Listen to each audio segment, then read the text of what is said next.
आपण जो कर भरतो तो देशातल्या वेगवेगळ्या राज्यांमध्ये नेमका कसा वाटला जातो याचा कधी विचार केला आहे का? याच वाटपावरून सध्या देशात एक मोठा वाद सुरू आहे.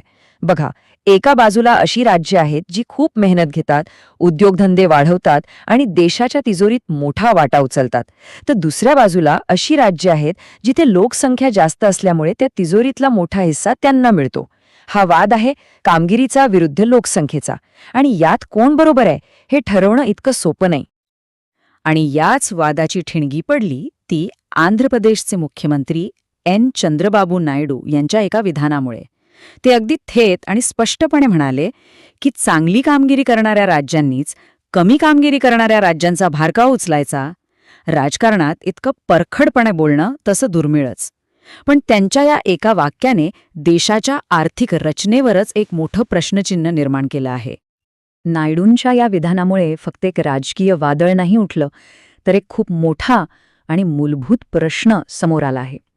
आपल्या देशाच्या विकासाची दिशा नेमकी काय असावी? सध्याची जी पद्धत आहे ती खरंच मेहनतीला प्रोत्साहन देते की एक प्रकारे शिक्षा करते?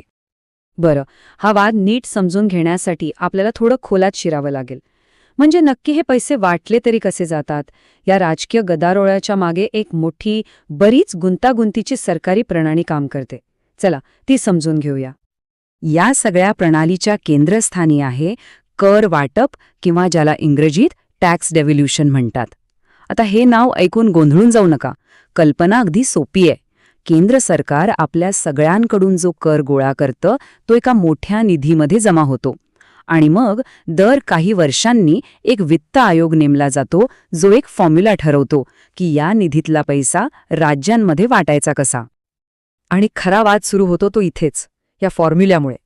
इथे पहा, पैसे वाटताना सगळ्यात जास्त महत्त्व कशाला दिलं जातं? लोकसंख्येला, राज्याच्या क्षेत्रफळाला, तिथे असलेल्या गरिबीला. याचा सरळ परिणाम काय होतो?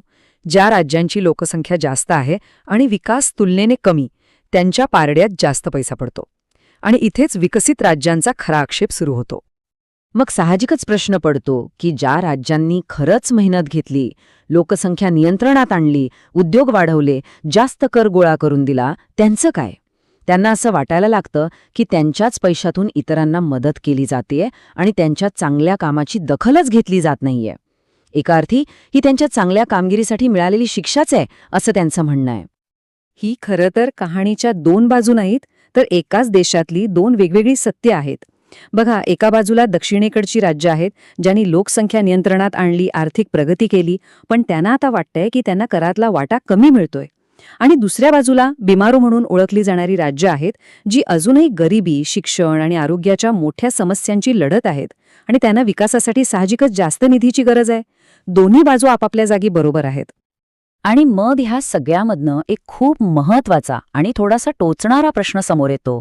आपली कर वाटपाची ही प्रणाली खरंच चांगल्या प्रशासनाला शिक्षा आणि अपयशाला बक्षीस देत आहे का? हा प्रश्न म्हणजे अनेक विकसित राज्यांच्या मनातली खदखदच आहे. याच असंतोषातून एका नवीन मॉडेलची, एका नवीन विचाराची चर्चा सुरू झाली आहे. एक असा विचार जो म्हणतो की राज्यांनी एकमेकांना फक्त मदत करण्याऐवजी एकमेकांशी स्पर्धा करायला हवी.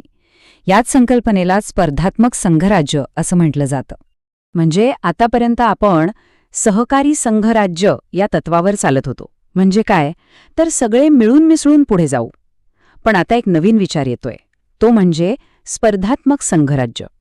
म्हणजेच सगळे मिळून पुढे जाऊया या भावनेऐवजी जो उत्तम कामगिरी करेल तोच पुढे जाईल या तत्वावर भर देण्याची ही कल्पना आहे. या नवीन विचारसरणीचे हे 5 महत्त्वाचे आधारस्तंभ आहेत.